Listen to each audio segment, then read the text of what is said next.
গজওয়ায়ে হিন্দ হবে।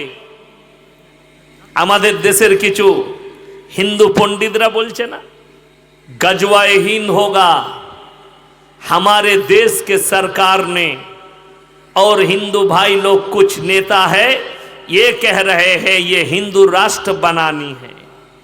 बनाओ, कोई बात नहीं, हिंदू राष्ट्र बनाबे बनाओ, किंतु मने रखते होबे गजवाए हिंद होबे। नबीजी सल्लल्लाहु अलैहि सल्लामेर भविष्यवाणी सत्य ना मिथ्या बाबा? सत्यई प्रमाणित होबे। ताकि उस्मानी साहेब बोलेছেন 20 कोटी मुसलमानेर प्राण जाबे, 20 कोटी मुसलमानेर, किन्तु आखिरीते जय लाभ होबे मुसलमानेर। जोरे बोलुन सुबहानाल्लाह।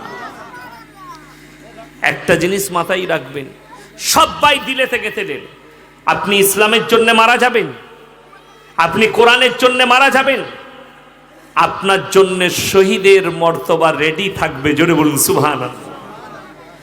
আমরা মুসলমান শুনেলেন কোরআনে আছে ইন্না আউলিয়া আল্লাহি লা খাউফুন আলাইহিম ওয়া লা হুম ইয়াহজানুন। প্রত্যেকটা ভাই আজকে নিয়ত করেলেন নামাজ কেউ ছাড়বেন না। জোরে বলুন ইনশাআল্লাহ। আমাদের রোগ একটা আছে, রমজান মাসে মসজিদে জায়গা হয় না, ঈদের দিন থেকে মসজিদ খালি হয়ে যায়, তাই না?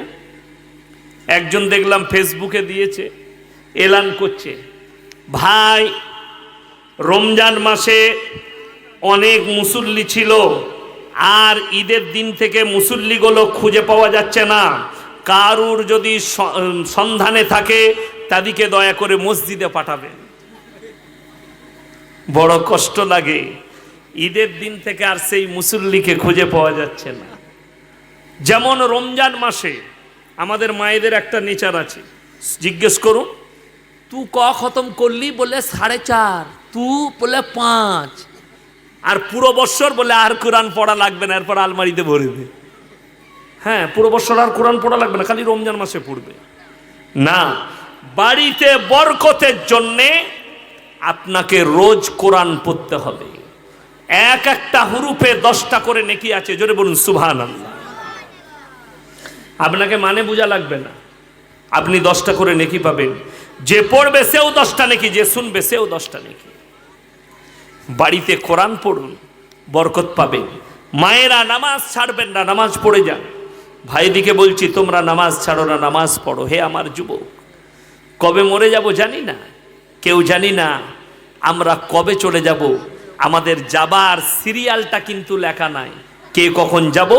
আল্লাহ যখন যার তকদিরে মৃত্যু দিয়েছে শেষ তখন চলে যাব আমরা, আর কোনো রেহাই থাকবে না। ওই জন্য আমি অনুরোধ করব আপনাদেরকে বিনীত, নামাজ কেউ ছাড়বে না। অনেকজন মনে করে নামাজে কি ফায়দা, আমি বলছি নামাজ পড়ুন। কোরআন বলছে ইন্না সলাতা তানহা আনিল ফাহশাই ওয়াল মুনকার। কেউ যদি আল্লাহকে ভয় করে নামাজ পড়ে, অবশ্যই নামাজ থেকে খারাপ কাজ থেকে অ্যাভয়েড করে ভালো কাজের দিকে নিয়ে যাবে। নামাজ পড়লে হবে না, নামাজে দাঁড়ালে একটা নিয়ত করতে হবে দাঁড়িয়ে। শুধু নামাজ পড়ছি এটা নয়, আমার নবী বিশ্বনবী বললেন ফাইন্নাহু ইয়ারাক। তোমরা যখন নামাজে দাঁড়াবে মনে মনে ভাববে আমি আল্লাহকে দেখতে পাই বা না পাই, আমার আল্লাহ আমাকে অবশ্যই দেখছেন। নামাজে দাঁড়িয়ে এটা ভাববেন ফাইন্নাহু ইয়ারাক, আমি আল্লাহকে দেখতে পাই বা না পাই, আমার আল্লাহ আমাকে অবশ্যই দেখছেন। এইটা হচ্ছে আমল। নামাজে দাঁড়ান, কামিয়াবি লাভ করবেন। যারা মনে করছেন বাড়িতে বরকত নেই, আমাদের সমাজের লোক মনে করে লটারি কাটলে বরকত পাওয়া যায়, আমাদের সমাজের লোক মনে করে সুদ খেলে বড় লোক হওয়া যায়। আপনারা জানেন টাকা থাকলে মানুষ ভালো মন্দ খায়, কথা বলে না? টাকা থাকলে ভালো মন্দ খায় না, টাকা থাকলে ভালো মন্দ খাওয়া যায় না। আল্লাহ তকদিরে রুজি মাপলে ভালো মন্দ খাওয়া যায়। আপনারা কে কি খেয়েছেন জানি না, কিন্তু আমাদিকে কি কি খাওয়াইছে আমি বলবো না। আমরা 10,000-এর মৌলবি 10,000 টাকা মাদ্রাসায় বেতন পাই, ইমামদের বেতন 8,000 7,000। সব থেকে ভালো খাবার কার, কথা বলে না? ইমামের। সব থেকে দামি খাবারটা ইমামের। লটারি কেটে যদি বড়লোক হওয়া যেত, আমরা মৌলবীরা রোজ 10টা করে লটারির টিকিট কাটতাম। লটারির টিকিট ইসলামী শরীয়তে জায়েজ নেই, আর বরকতের রাস্তাও নেই। যারা লটারি কাটবে সাময়িক মনে হবে আমার 1 লাখ টাকা পড়ল, কিন্তু জেনে রেখে দিবেন সেই টাকাটা সম্পূর্ণ হারাম টাকা, আর হারাম জিনিসে বরকত নেই। আর যারা নিজের সন্তানের মুখে হারাম খাবার তুলে দিবে, আল্লাহ তাদের সন্তানকে নেক বানাবেন না, সেই সন্তান নেক হবে না। আপনি ডাল আলু তুলে দেন, নেক সন্তান তৈরি হবে। ডাল আলু খা, নেক সন্তান হবে। মাদ্রাসায় কি খাওয়ানো হয়? ঘ্যাট, তাই না? ঘ্যাট খাওয়ানো হয়। আপনি চলুন মাদ্রাসায়, রোজ ঘ্যাট, আলুর ঘ্যাট, পুঁই শাকের ঘ্যাট, পালং শাকের ঘ্যাট, ঘ্যাট খাওয়ানো হয়। তো ছেলেরা ঘ্যাট খেয়ে কি মরে যায়? আমরা মরে গেছি না মৌলবি হয়েছি? মৌলবি হয়েছি। আল্লাহ তকদিরে লিখেছে, ভালো মন্দ খাচ্ছি, আল্লাহ যেটা লিখছে সেটাই দস্তরখানে চলে আসছে। আর যারা মনে করছেন টাকায় সুখ আছে, গিয়ে দেখেন, গিয়ে আল্লাহর রুজি কেমন করে মাপে বলে দিই। ভারতবর্ষের বড় লোকরাও ওই খাবারটা খায় না। আম্বানির বাগানে যে হাতি ঘোড়া রাখায়, তার বেটা বলছে हाथी के लिए खिचड़ी बनाया जाता है, इतना किलो घी, इतना किलो चावल, इतना किलो गेहूं और इतना किलो डलडा और इतना किलो पाउडर, दामी दामी खाबार हाथीर जन्ने, भालुकेर जन्ने, बाघेर जन्ने तारा बागान करेছে गुजराटे भावनगरे, माने जंगल तैरी करेছে कয়েক 100 একর জমি কিনে, সেইখানে সব পশুর আছে, তাদেরকে খাবার তাদের রান্না হচ্ছে। তো ভারতের লোকরা খেতে পায় না। আমার আপনারা মনে করেন যে রুজির মালিক আল্লাহ, যারা মনে করছেন নিজে ইনকাম করে খায়, আপনি অনুভব করতে পারবেন না। আপনার মনে হবে এক্ষুনি সিজদায় পড়ি। আমরা মানুষ সকাল হলে ইনকামে ছুটি, ছুটি না, ছুটি না। কালকে আমার বাড়িতে কি খাবার হবে, আমাকে ব্যবসা করতে হবে। আমার বাড়িতে কালকে কি রান্না করব, আপনাকে সকাল হলে পয়সা বার করে কিনতে হবে। আপনি ইনকাম করেন খাবার জন্যে, মানুষকে টাকা ইনকাম করতে হয় দুটি প্লেটে খাবার জুটাবার জন্যে। টাকা ইনকাম করি আল্লাহ রুজি মাপে, তারপরেও মানুষের পেট ভরে না। এত টাকা থাকার সত্ত্বেও পেট ভরে? ভরে না। কিন্তু আল্লাহর কসম, পৃথিবীতে আসমান থেকে জমিন পর্যন্ত, পানির তল থেকে স্থল পর্যন্ত এতগুলো প্রাণীর রুজি আল্লাহ রোজ মাপে। যারা টাকা ইনকাম করে না, তারপরও আল্লাহ তাদেরকে রুজি দিয়ে দেয়। জোরে বলুন সুবহানাল্লাহ। সকলের পেটটা আল্লাহ ভরায়, সকলকে আল্লাহ রুজি দেয়, সকলের রুজি আল্লাহ মাপেন। আমার মুসলমান ভাই কালকে আমাকে প্রশ্ন করেছে, আল্লাহ কি গাজার শিশু দিকে দেখতে পাচ্ছে না?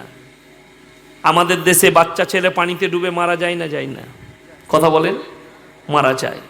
সব সময় একটা ঈমান রাখবেন, আল্লাহ যার যতক্ষণ হায়াত রেখেছে ততক্ষণ থাকবে। কালকে একজন পয়সা দিয়েছে, দিয়ে বলছে, হুজুর আমার একটা বাচ্চা ছেলে জন্ম নিয়ে 3 মাসের বাচ্চা মারা গিয়েছিল, তার লেগে দোয়া করবেন। তার লেগে কি দোয়াবে? সমাজের লোক তো গুমরা। হুজুররা বলে রেখেছে দোয়া করাবি, টাকা দিলেই দোয়া হবে। দিয়ে 500 টাকা আমাকে দিচ্ছে, হুজুর দোয়া করে দেন। আমার টাকাটা তুরাক, কোনো গরিবকে দিবি। আর দোয়া তোর বাচ্চার জন্য নয়, তুমি নিজের জন্য দোয়া করো আর তোমার বিবির জন্য দোয়া করো। সবাই মায়েরাও শুনে যান আর ভাইয়েরাও, কোনো মাসুম বাচ্চা যদি মারা যায়, সেই ছেলেটা নিষ্পাপ। হাদিসে আছে আল্লাহ তাদেরকে জান্নাতের বাগিচায় রাখেন। জোরে বলুন সুবহানাল্লাহ। ওই জন্যে তার জন্য দোয়া করা লাগবে না, তুমি নিজের জন্য দোয়া করো। আমরা যখন কি, আমরা বালিক, আল্লাহ আমাদের পাপ আছে, পাপ আর পুণ্য আছে। কিয়ামতের দিনে অনেক মানুষ মনে করে আল্লাহ সকলের হিসেব করবেন, খাতা খুলে হিসেব হবে একমাত্র মুসলমানের যারা কালমা পড়েছে তার। বাকি বেঈমান কাফের, যারা মুশরিক হয়ে বেঈমান কাফের হয়ে মারা গেছে, তাদের হিসেব একটাই হবে, ফি নারি জাহান্নাম। আর কোনো রাস্তা নাই, একটাই রাস্তা জাহান্নাম। তাদের জন্য ভালো মন্দের হিসেব হবে না। আপনি মনে মনে করবেন অনেক অমুসলিম ভাই আছে, তারা হয়তো কারোর অন্যায় করেনি, কোনো খারাপ কাজ করেনি, তারা ভালো কাজ করেছে। দুনিয়াতে এরকম লোক আছে না নাই? অমুসলিম ভাই ভালো লোক, ভালো কাজ করেছে, কারোর ক্ষতি করেনি, এরকম ভালো লোক অনেক আছে। তার বদলা হাদিসে আছে, তার বদলা আল্লাহ দুনিয়াতে ইত্যাদিকে দিয়ে দেয়। আর কলমা না করার কারণে কিয়ামতের দিনে তাদের জন্য কিছুই থাকবে না। আমাকে একজন ফোন করে প্রশ্ন করছে, তুমি বলছো সালমান খান মুসলমান নয়, সে মুশরিক, গণেশের উপাসনা করে বলে, তুমি জানো সে কত টাকা দান করে? আমি বললাম তোর জানা আছে বিল গেটস কত দান করেছে? তাহলে দান করলে যদি মমিন হওয়া যায়, এখন বর্তমানে পৃথিবীর সব থেকে বড় মমিন হচ্ছে, ইমানদার হচ্ছে বিল গেটস, অথচ সে মুসলমানই নয়। আমি তাকে বললাম, ওরে মূর্খ, ওই দানটা সালমানের কাজে লেগে যাবে যদি কালমা পরে ইস্তেগফার করে দেয়, কাজে লাগবে। তা না হলে সেবা করছে, উপকার করছে, তার বদলা তাকে দুনিয়াতেই আল্লাহ দিয়ে দিবে। দিচ্ছে না দেয়নি? সম্মান পাচ্ছে, আল্লাহ সম্মান দিয়েছে, বডিগার্ড আছে, যেখানে যাচ্ছে সম্মান পাই, মানুষ তার ছবি রাখে পকেটে, তাকে ভালোবাসা দেয়। এটাই হচ্ছে দুনিয়াতে তার পাওনা। তার ভালো কাজের বদলা আল্লাহ তাকে দুনিয়াতেই দিবে। আর ইস্তেগফার না করে গেলে কিয়ামতের দিনে ফাঁকা থাকবে। যদি বলেন কেন, কোরআন শুনেলেন, মা কানা লিন-নবী ওয়াল্লাযীনা আমানু আইয়াস্তাগফিরু লিল মুশরিকিন ওয়ালাউ কানু উলি কুরবা। মারাত্মক আল্লাহর উপদেশ, এটা প্রত্যেকটা মুসলমান নরনারী শুনে যান। যারা মনে করেন আমার বন্ধু একজন অমুসলিম, আমার বন্ধু একজন মুশরিক, আমার বন্ধু একজন কাফের, আমার খুব ক্লোজ বন্ধু ভালো লোক, তার লেগে কি দোয়া করতে পাবো? আপনার সন্তান মারা গেছে নাস্তিক, তার লেগে কি দোয়া করবেন? আপনার সন্তান মারা গেছে, সে হচ্ছে মুশরিক, তার লেগে কি দোয়া করব? কোরআন কি বলছে শুনেলেন, মা কানা লিন-নবী ওয়াল্লাযীনা আমানু আইয়াস্তাগফিরু লিল মুশরিকিন। হে আমার নবী এবং মুমিনরা শোনো, যারা মুশরিক হয়ে বেঈমান কাফের হয়ে মারা গেছে তাদের লেগে দোয়া করতে পাবে না, যদিও তারা তোমাদের নিকটতম আত্মীয় হয়। কোরআনে আল্লাহ নিষেধ করলেন, যদিও তারা তোমাদের নিকটতম আত্মীয় হয়, মুশরিক বেঈমান কাফের হয়ে মারা গেছে, অর্থাৎ তুমি তাদের জন্য দোয়া করতে পাবে না। বিসমিল্লাহ, আলহামদুলিল্লাহ। আমার মুসলমান ভাই, ওই জন্য শুনে রেখে দেন, দোয়া সকলের জন্য নয়। আপনি মুমিন, আমাদেরকে যদি দোয়া করতে বলেন কি বলবো জানেন? আল্লাহ মুমিনিন মুমিনাত, মুসলিমিন মুসলিমাত। কোন মৌলবীর দোয়া শুনেছেন? আল্লাহ মদ খেয়ে মরে গেছে, 4 বোতল মদ টেনেছে, দিয়ে সুজাপুর অ্যাক্সিডেন্ট হয়ে মারা গেছে, আমাকে দেশি মুরগি দিয়ে ভাত দিবে আর বাপকে জান্নাতে দে। সে হুজুর মার খাবে না? খাবে না, তাকে আগে মারবে ফেরেশতারা, যে তুমি কোথা থেকে মাতালকে গাঁজাখোরকে তুমি জান্নাতে দিতে এসছো। আমার মুসলমান ভাই, হাই রে মুসলমান, আপনি মনে করেছেন মৌলবি হায়ার করে জান্নাতে চলে যাব? কোরআন শোনাবো আপনাদিকে। আজকের এই মজমায় সব থেকে বেশি সম্পর্ক কার হয় দুনিয়াতে? স্বামী স্ত্রীর সম্পর্ক বেশি না হুজুরের সঙ্গে আপনার সম্পর্ক বেশি হবে? স্বামী স্ত্রীর। বাপ বিটির সম্পর্ক বেশি হবে না হুজুরের সঙ্গে আপনার বিটির সম্পর্ক বেশি হবে? বাপ বিটির, বাপ বেটা, মা বেটার, মা বিটির সম্পর্ক বেশি গেহরা, রক্তের সম্পর্ক। বন্ধু বন্ধুর জন্য প্রাণ দিয়ে দেয়, দেয় না? দেয় না? আমার বন্ধুর জন্য আমি প্রাণ দিয়ে দেবো, আমার ক্লোজ বন্ধু। কোরআন খুলেন, এরা কে কতটা কাজে আসবে? বাপ বেটা, স্বামী স্ত্রী, মা বিটি, এরা কে কতটা কাজে আসবে কিয়ামতের দিনে। আমার আল্লাহ রাব্বুল আলামিন কোরআনে বললেন, ইয়াউমা ইয়াফিরুল মারউ মিন আখি ওয়া উম্মিহি ওয়া আবি ওয়া সাহিবাতিহি ওয়া বানি লিকুল্লি ইমরিইম মিনহুম ইয়াউমাইদিন শানুন ইউগনি। হে আমার বিশ্বনবী, পৃথিবীর মানুষকে বলো, কিয়ামতের দিনটা এত ভয়ানক দিন হবে যেদিনে বাপ বেটার কাছে ছুটে যাবে, বেটা বলবে দুনিয়াতে আমার কোনো বাপ ছিল না, স্বামী বলবে স্ত্রী ছিল না, স্ত্রী বলবে স্বামী ছিল না, মা বলবে বিটি ছিল না, বিটি বলবে মা ছিল না, বন্ধু বলবে আমার কোনো বন্ধু ছিল না। কেউ কারুর জন্য যার্রা পরিমাণ বোঝা বহন করবে না। আমার নবী বিশ্বনবী সাহাবীদের কাছে বর্ণনা করছেন, হে আমার সাহাবীরা শোনো, কিয়ামতের ময়দানটা এত ডেঞ্জার হবে, নারী পুরুষ উভয়ে উলঙ্গ অবস্থাতে থাকবে। মা আয়েশা সিদ্দিকা রাদিয়াল্লাহু তাআলা আনহা বলছেন, ইয়া রাসূলুল্লাহ, ইয়া হাবিবাল্লাহ, কিয়ামতের দিনে নারীদের অবস্থাটা আমাদের ইজ্জতের কি হবে? আমার নবী বিশ্বনবী বললেন, হে আয়েশা শোনো, হে আমার সাহাবীরা শোনো, কিয়ামতের ময়দানটা এত ডেঞ্জার হবে, কেউ কারুর দিকে একটা মুহূর্ত তাকাবার সময় পাবে না। কোরআনে অপর জায়গায় আল্লাহ বললেন, আতিহিম ইয়াউমাল কিয়ামাতি ফারদা, যেদিনে কিয়ামতের দিনে তোমরা আমার সামনে হাজিরি দেবে, তোমরা একা একা হাজিরি দেবে, সঙ্গে তোমাদের কেউ থাকবে না, তোমরা একা একা হাজিরি দেবে। এটা কোরআন, আল্লাহর সামনে একা একা দাঁড়াবেন।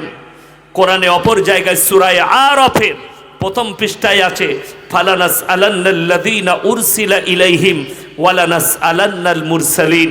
কিয়ামতের দিনে হে নবী, আমি আল্লাহ রাব্বুল আলামিন নবী পয়গম্বর রাসূলকেও দাঁড় করাবো, তাদের উম্মতকেও দাঁড় করাবো, আর আল্লাহ জিজ্ঞাসাবাদ করবেন তোমরা কেমন করে দাওয়াত দিয়েছিলে, আর উম্মতকে জিজ্ঞেস করা হবে তোমরা কিভাবে দাওয়াত গ্রহণ করেছিলে। উভয়কে জিজ্ঞাসাবাদ করা হবে।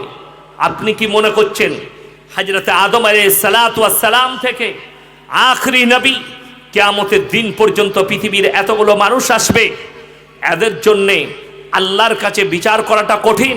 আল্লাহ কত সহজ করেছেন, কোরআনে বলে দিয়েছেন যে আমার কাছে এদের হিসেব নেওয়াটা কত সহজ। কি করে হিসেব নেবেন?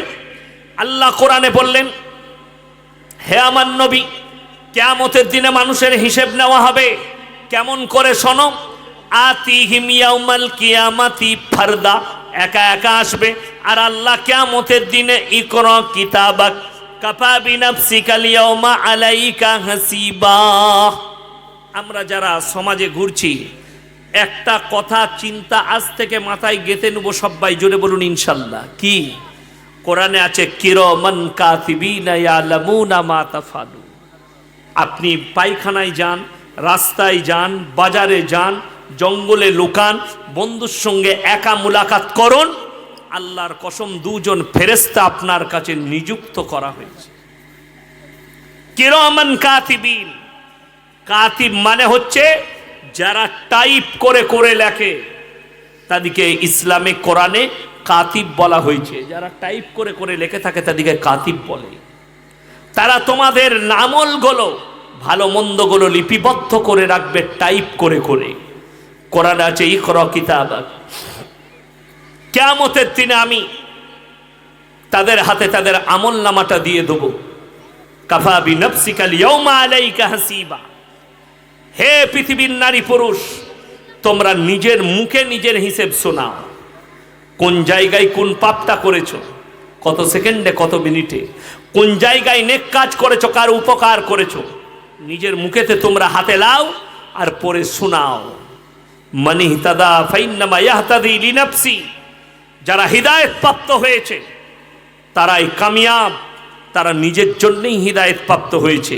ওমান দাল্লা ফাইন্নামা ইয়াদিল্লু আলাইহা ওয়ালা তাজিরু ওয়াজিরাতুন বিজরা উখরা ওয়ামা কুন্না মুআযযিবিনা হাত্তা নাবআসা রাসূলা। হে আমার নবী, এবং যারা পদভ্রষ্ট হয়েছে তারা নিজের জন্যই পদভ্রষ্ট হয়েছে। আল্লাহ আমাদের সকলকে হেফাজত করুক, বলুন আমিন। আরো জোরে বলুন আমিন। আমার ভাই, লাস্টে বলবো, আল্লাহ মাল দিয়েছে, যাদিকে সম্পদ দিয়েছে, তিনজন যদি আপনার কাছে হাত পাতে, তাদের হাতকে জীবনে ঘুরাবেন না। কথাটা বুঝতে পেরেছেন না পারেননি? কোথায়? কোরআনে আছে।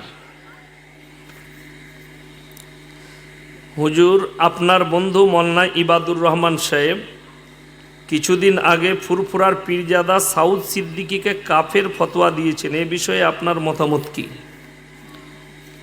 আমার আগে যিনি বায়ান করছিলেন মোল্লা সাহেব, উনি আমার বন্ধু মানুষই বটে, খুব কাছের বন্ধু, অন্তরের বন্ধু, সাথী মানুষ। উনি কিছুদিন আগে ফতোয়া দিয়েছে। তিনার আকীদা আমাকে ভিডিওটা পাঠিয়েছিল ওই ফুরফুরা সাউথ সিদ্দিকী। তো আমি তার কিছু আকীদা দেখলাম যেগুলো কুফরি আকীদা। কুফরি আকীদা কি? আল্লাহ ব্যতীত কবরে সিজদা করা, আল্লাহ ব্যতীত কবরে চাওয়া, এবং সে কয়েকটা ভাষা বলেছে যে ভাষাগুলো খুলে শোনাতে হবে, মুখে প্রকাশ আমি করব না, যে ভাষাগুলো ইশারা করে কুফরির দিকে। তো আমি বলবো সাউথ সিদ্দিকীকে যে আপনি উইথড্র করে নিয়ে ইস্তেগফার করে নেবেন, যে কালমাটা পড়ে নেবেন যে আমার ভুল হয়ে গেছে, আমি অন্যায় বশত বলে ফেলেছি। তা না হলে ইবাদুর ভাই যেটা বলেছে ঠিকই বলেছে। এইরকম বাংলাদেশেও অনেক বক্তা আছে যারা কুফরি ধারণ করে। যেমন একটা বক্তা 24 পরগনায় বাড়ি, কি বুঝলেন, জাদুঘরের মতো পাগড়ি পরে, উগান্ডার মাল মনে হয়, কালো জংজঙ্গে। সে দেখলাম কিছুদিন আগে আমাকে গালি দিচ্ছিল। কেন? একটা গজল তারা পড়েছে, কি জানেন? আল্লাহ মানা নবী মানা নয়, নবী মানলে আল্লাহ মানা হয়। বলুন নাউজুবিল্লাহ। এর থেকে বড় কুফরি ভাষা আর কিছু হতে পারে? এই ধারণা যারা রাখে, কোরআনের মানের উল্টো মানে করছে এই সমস্ত উগান্ডার মালগুলো, কি বুঝলেন? তো আমি তাকে বলবো, শোনো, ইস্তেগফার করো, কলমা পড়ে নাও, মানুষের আকীদা খারাপ করবে না। আল্লাহ নবী মানলে আল্লাহ মানা হয়, আল্লাহ মানলে নবী মানা নয়। আমি কোরআন শুনিয়েছি আপনাদিকে। আল্লাহ কোরআনে বললেন মান আমানা বিল্লাহ, প্রথমেই আল্লাহর ওপরে বিশ্বাস। কি বললাম? কোরআনটা খুলেন, কোরআন আছে সূরা আল ইমরান, এটা মান আমানা বিল্লাহ। তারপরে আল্লাহ বললেন ওয়াল ইয়াউমিল আখির, আমার পরকালের প্রতি। তারপরে বললেন ওয়াল মালাইকাতে, আমার ফেরেশতাদের প্রতি। ওয়াল কিতাবি, আমার আসমানি কিতাবের প্রতি। লাস্টে বললেন ওয়ান নবিয়্যিন, আমার নবীদের প্রতি। 5 নম্বরের মধ্যে একবারই শেষটা হচ্ছে নবীদের প্রতি। আগে আল্লাহর ওপরে বিশ্বাস আনলে তো তুমি নবীকে বিশ্বাস করবে। কথাটা বুঝতে পারেননি? আমি আল্লাহকে মানলাম না নবীকে মানলাম, কখনো ঈমান থাকবে? আল্লাহ আগে না রসুল আগে? তাড়াতাড়ি বলুন। আল্লাহ আগে। রসুলের সৃষ্টিকর্তা কে? আল্লাহ। আল্লাহ হচ্ছেন সৃষ্টিকর্তা, আমাদের আল্লাহকে মানতে হবে। তো আমি যেটা বলছিলাম আপনাদিকে, সবাই আজকে নিয়ত করেলেন 3টে লোককে আপনারা কোনোদিন ফিরাবেন না। জোরে বলুন ইনশাল্লাহ। কেউ যদি 1 টাকা দান করেন, একটা জিনিস মাথায় রাখবেন, মায়েদিকেও বলছি আপনাদিকেও, 1 টাকা যদি আপনার হাতের দ্বারা দান করেন না, আপনি মনে মনে ভাববেন আল্লাহ তুমি আমাকে দেনেওয়ালা বানিয়েছো, আমাকে হাত পাতনেওয়ালা বানাওনি। কোরআন খুলেন, আপনি দান করতে লাগলে কি কোয়ালিটিতে দান করবেন, এই 3 জনের হাত আপনি ঘুরাবেন না, আল্লাহ আপনার মাল কেড়ে নিতে পারে। আর এই 3 জনের হাত যদি আপনি ভরিয়ে দেন, আল্লাহ কারেন্টের মতো 3 জনের দোয়াকে কবুল করে লাই। জোরে বলুন সুবহানাল্লাহ। 1 নম্বর ওয়া আতিদাল কুরবা হাক্কাহু ওয়াল মিসকিন ওয়াবনাস সাবিল ওয়ালা তুবাদ্দির তাবদীরা। ওয়া আতিদাল কুরবা 1 নম্বর কাছের গরিব। 2 নম্বর ওয়াল ইয়াতামা ওয়াল মাসাকিন, এবং তোমাদের কাছে যদি এতিম মিসকিনরা হাত পাতে, ওয়াবনাস সাবিল ওয়ালা তুবাদ্দির তাবদীরা। আর 3 নম্বরটা হচ্ছে মুসাফির। এই 3 জন যদি হাত পাতে, এদের হাতকে তোমরা ফিরিও না। আজকের এই মজমায় সব থেকে বড় মুসাফিরকে আমি। প্রায় 250 কিলোমিটার রাস্তা এলাম আমার বাড়ি থেকে আপনাদের এখানে। আমার ভাই, আমি হচ্ছি সব থেকে বড় মুসাফির। চলুন, ইন্নাল মুবাদ্দিরিনা কানু ইখওয়ানাশ শায়াতিন, এই আয়াতটা আরো মারাত্মক উপদেশ আল্লাহ। ইন্নাশ শাইতানা, আল্লাহ তাআলা বলে ইন্নাল মুবাদ্দিরিনা কানু ইখওয়ানাশ শায়াতিন ওয়া কানাশ শাইতানু লিরাব্বিহি কাফুরা। হে নবী বলে দাও পৃথিবীর মানুষকে। 2 নম্বরটা শুনেলেন, তারা যেন অপব্যয় না করে। অপব্যয়কারী হচ্ছে শয়তানের ভাই, এটা কোরআন। কেউ অপব্যয় করবেন না, জোরে বলুন ইনশাল্লাহ। অপব্যয় কাকে বলে? আল্লাহ আপনাকে হালাল টাকা দিয়েছে, টাকা আছে, পয়সা আছে, সম্পদ আছে, সেই টাকাটা আপনি গান বাজনায় খরচ করছেন, জুয়াতে খরচ করছেন, লটারিতে খরচ করছেন, সুদেতে খরচ করছেন, আপনি ইসলামিক কালচারে, মদে, গাঁজায়, বিড়িতে, সিগারেটে, আপনার ইসলাম বিরোধী কাজে আপনি খরচ করছেন। মাথায় রাখবেন একটা কথা, তারা হচ্ছে শয়তানের ভাই। আল্লাহ তখন তাদের মালগুলো কেড়ে নেয়। কোরআনের পারা কটা আছে বাবা? এই আপনাদের কাছে জোরে বলুন। 30টা পাড়া আছে। আমি ভাই 1 নম্বরে আদায়কারী বক্তা আমি নই, আদায় আমি করি না। কিন্তু জানেন, আমি দেখলাম মসজিদের আদায় হচ্ছে। আমি প্রধান বক্তা সব জায়গায় থাকলেও আমি একটা হক রাখি যে মানুষ থাকে শুনে, তো আমার একটা হক আছে যে আমি যদি কিছু মসজিদের জন্য ভিক্ষা চেয়ে নিই, হাত পেতে নিই, তো এটার বদলা কিন্তু আমি কমিটির কাছে না, আমি আল্লাহর কাছে চাই। আল্লাহ যেন এটার বাদাউলতে আমাকে যেন কিয়ামতের দিন আল্লাহ ক্ষমা করে দেয়। বড় কষ্ট লাগে। জান্নাত শুনেলেন, আপনি মনে করেন না শুধু নামাজে জান্নাত আছে, ভালো কাজেতেও জান্নাত আছে।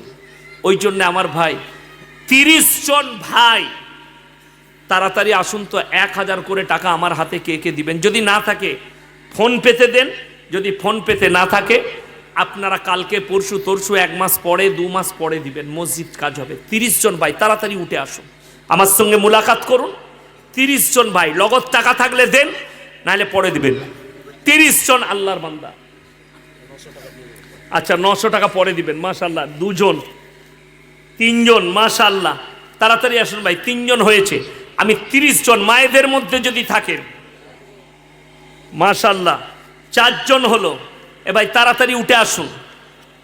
4 জন হলো, 1000 করে টাকা বলেছি, যদি না থাকে পরে দিবেন, মাশাআল্লাহ। 5 জন হলো, তাড়াতাড়ি আসেন, মাত্র 1000 টাকা করে বলেছি। আমার প্রাণ ভরা দোয়া আপনাদের জন্য থাকবে। কি নাম ভাই? 900 টাকা বাকি লেখেন উবাইদুল্লাহ, মাশাআল্লাহ। 6 জন, 7 জন, মাশাআল্লাহ। ওয়ালাইকুম সালাম। কি নাম? মুখলেস। 900